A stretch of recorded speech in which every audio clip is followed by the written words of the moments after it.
بسم اللہ الرحمن الرحیم۔ ملکی ترقی کا انحصار تعلیم پر ہے۔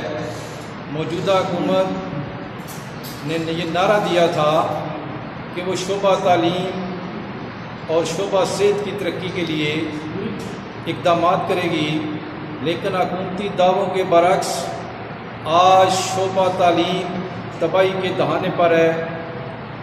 پرائیویٹ سکولز جو اپنی مدد آپ کے تحت 60% آبادی کو زیور تعلیم سے آراستہ کر رہے ہیں، آج 50% ادارے بند ہونے کے قریب ہیں۔ ملک میں 2.5 کروڑ بچے سکولوں سے باہر ہیں۔ اگر موجودہ صورتحال ایسے ہی رہی تو کروڑوں بچے مزید سکولوں سے باہر چلے جائیں گے اور یہ ملک کے لیے تعلیمی المیہ ہوگا۔ تو میں حکومت سے مطالبہ کرتا ہوں کہ شعبہ تعلیم کی ترقی کے لیے اگر حکومت سنجیدہ ہے، اگر حکومت چاہتی ہے کہ ملک میں تعلیم عام ہو، تو نجی تعلیمی اداروں کے اساتذہ جو آج قسم پرسی کے عالم میں ہیں، وہ تنخواہوں کے منتظر ہیں۔ والدین آج اس پوزیشن پہ ہیں کہ معاشی بدحالی کا شکار ہیں، وہ بچوں کی فیس دینے سے قاصر ہیں۔ تو میں سمجھتا ہوں کہ آج اگر دیگر اداروں کے لیے گورنمنٹ اقدامات کر رہی ہے، ان کے لیے انسینٹیو دے رہی ہے، تو شعبہ تعلیم کے لیے بھی انسینٹیو دینا چاہیے اور ان اداروں کے جو بلڈنگ کے کرائے ہیں ان کی مد میں ان اداروں کی مدد کرے اور اساتذہ کی تنخواہوں کی مد میں ان کی مدد کی جائے تاکہ یہ ادارے یکسوئی سے اپنا کام کر سکیں۔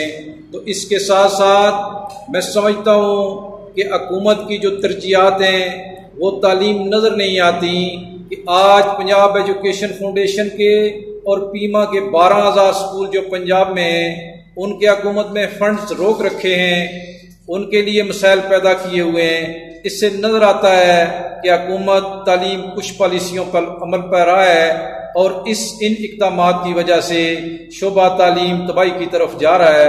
تو میں ایک بار پھر اپنے all Pakistan private schools and colleges association کے پلیٹ فارم سے حکومت سے یہ مطالبہ کرتا ہوں کہ نجی تعلیمی اداروں کے لیے آسانیاں پیدا کرے، پرائیویٹ سکول کے ساتھ ساتھ مدارس کو بھی کھولنے کا اعلان کرے تاکہ تعلیم کا سلسلہ ملک میں جاری و ساری ہو سکے، تعلیمی سرگرمیاں جاری ہو سکیں۔ اس کے لیے SOPs بنائے۔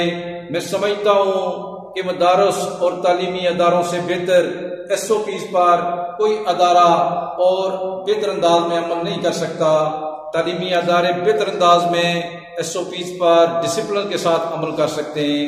یہی میری گزارشات تھیں اور میں توقع رکھتا ہوں کہ وزیر اعظم Pakistan, chief justice of Pakistan, army chief of Pakistan اور وزیر اعلیٰ پنجاب اس معاملے کا نوٹس لیں گے اور نجی تعلیمی اداروں کو کسی پیکج میں شامل کریں گے تاکہ یہ ادارے اپنے سروائیول کو کر سکیں اور معاملات کو آگے بڑھا سکیں۔ Thank you so much.